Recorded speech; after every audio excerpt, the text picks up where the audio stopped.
আমার গ্রামের বাড়িতে অনেক জায়গা পড়ে রয়েছে। তো আমার চাচারা প্রবাসী, সবাই প্রবাসী থাকেন।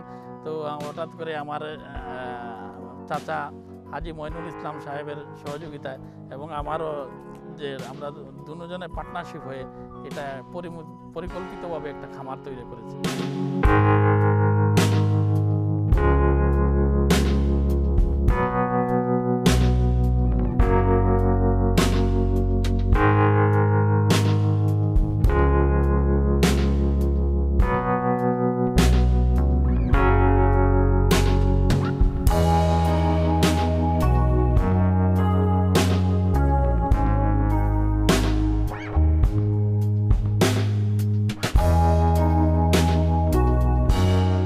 2013 সালে যখন আমি খামার শুরু করেছিলাম তখন আমার গাভীর সংখ্যা ছিল 17 থেকে 18টা।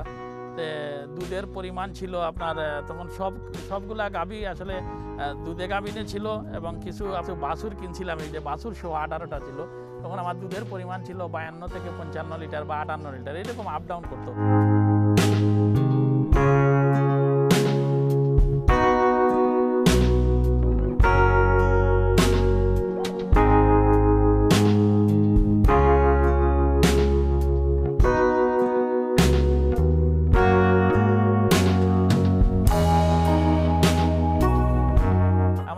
এখানে যে গাভীগুলো আপনারা দেখতেছেন বা আরও নতুন যেগুলা গাভী উৎপাদন শুরু হচ্ছে, মানে এগুলা আপনার গাভীর পরিণত হয়ে গেছে, এগুলো সব আমার খামার থেকে।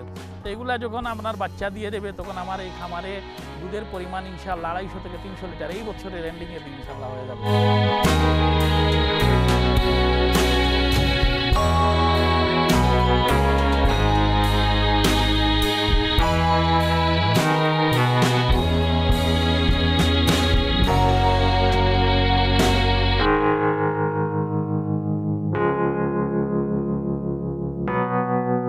আমার প্রায় 9 থেকে 10,000 টাকার মতন দুধ থেকে পাচ্ছি।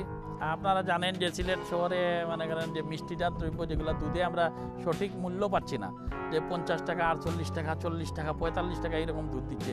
তা আমি আবার আপনার অন্য ব্যবসা, যদিও আমি 1996 থেকে 2004 সাল পর্যন্ত আমি অন্য ব্যবসায় জড়িত ছিলাম। আমি সিলেট শহরে বর্তমানে আমার নিজের অক্লান্ত পরিশ্রমে প্রায় 40 থেকে 50 লিটার দুধ আমি নিজে ডেলিভারি দিচ্ছি এবং মানুষকে মনে করেন একটা ভালো জিনিস মানুষের মুখে তুলে দেওয়ার জন্য।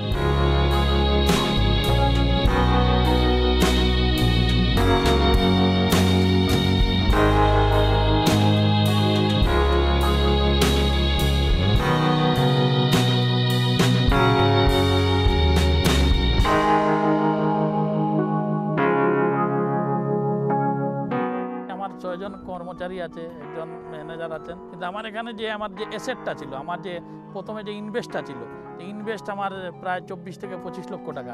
বর্তমানে আমার এখানে টোটাল যদি আপনি হিসাব করেন তাহলে 65 থেকে 70 লাখ টাকা আমার এখানে মূলধন আছে।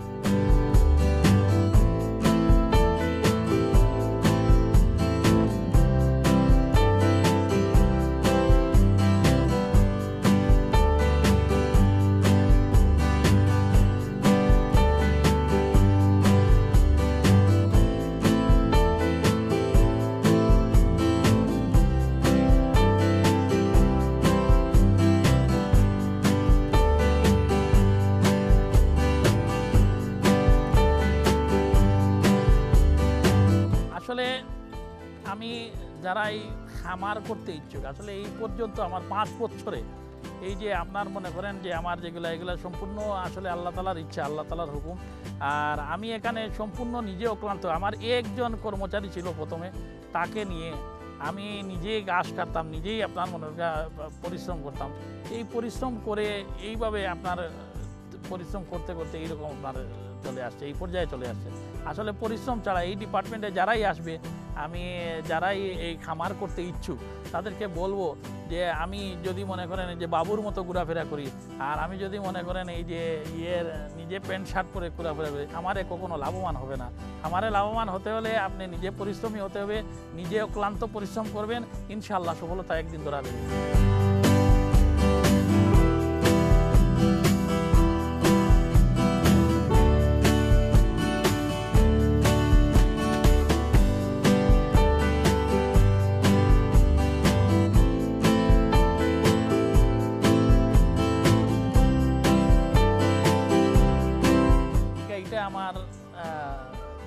খামারটা রাখছি তিশা, বিগত প্রায় ১.৫ মাস আগে 2টা বাচ্চা দিতে একসাথে, এবং দুধেও আলহামদুলিল্লাহ খুবই ভালো।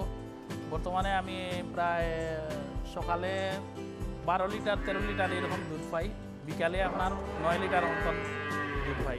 আমরা সকালে একবেলা, বিকালে একবেলা, 2 বেলাও খাওয়াই। 2 বেলায় আমার খানি মোটামুটি আমার টাকার অঙ্ক হিসাব করলে 400 450 টাকা এরকম। এই পর্যন্ত আমি 3টা প্রথম বিয়ানে, মানে এটা আমরা প্রথম বছরে যে বাচ্চা দেয় প্রথম যেতে করে, এটা একটা পাইছি আর এখন 2টা দিচ্ছি।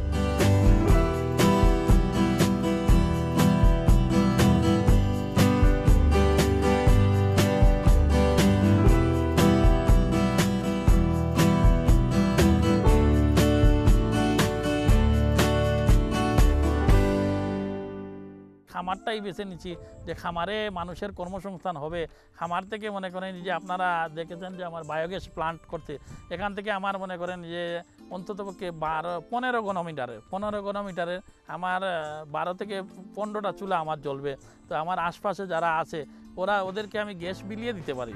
তাছাড়া আমি খামার এখানে আমার অনেকগুলা জমি আছে, এগুলা যে আমার বায়োগ্যাস থেকে যে আপনার যে জৈব সার আসবে, এগুলো আমি মনে করেন আমার যে এখানে জমিগুলো আছে এগুলোতে কাজে লাগাতে পারে, মানুষের উপকারে আসতে পারে।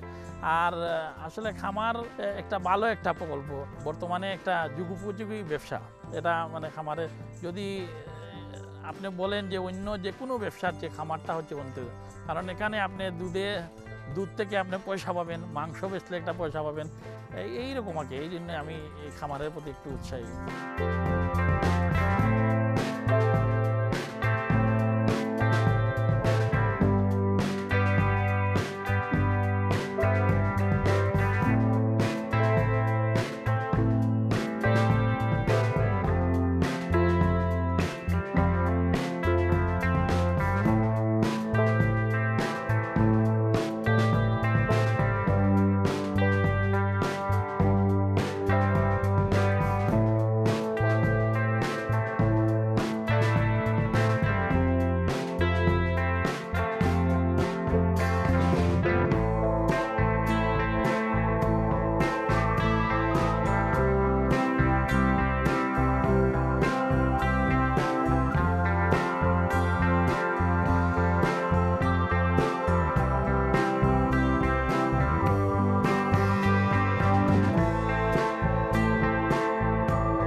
খামারের মেইন প্লাস পয়েন্টটা হচ্ছে আপনার সবুজ ঘাস।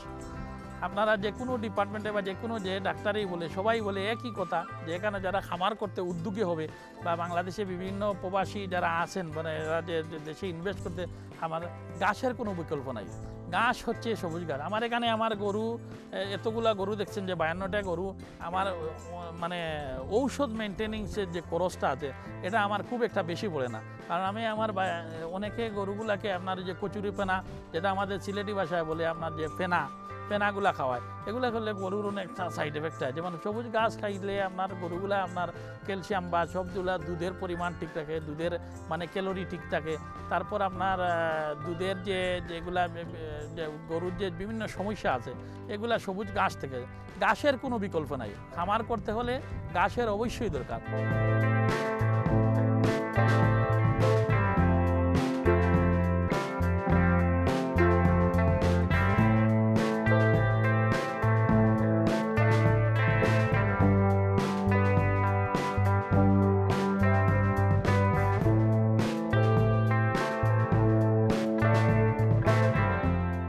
একটা গাভী প্রেগনেন্সি হয়েছে, 3 মাসের আগে আপনি কৃমির ট্যাবলেট দিতে পারবেন না, আবার 7 মাসের পরে কৃমির ট্যাবলেট দেবে। এগুলো অবশ্যই খাতা মেনটেনিংয়ের দরকার, এবং এগুলো আপনার কাগজে কলমে লেখার দরকার। একটা গাভী কখন বাচ্চা দিল, এটা কত লিটার দুধ দিল, এগুলো আপনার রেকর্ড থাকতে হবে। এবং এগুলার রেকর্ড দেখে আপনি মনে করেন বিশেষ করে তড়কা রোগ বা অন্য যেগুলা রোগ আছে, সব থেকে খামারের মধ্যে খামার ধ্বংসের মূল হলো আপনার এই যে আপনার বাথরুম।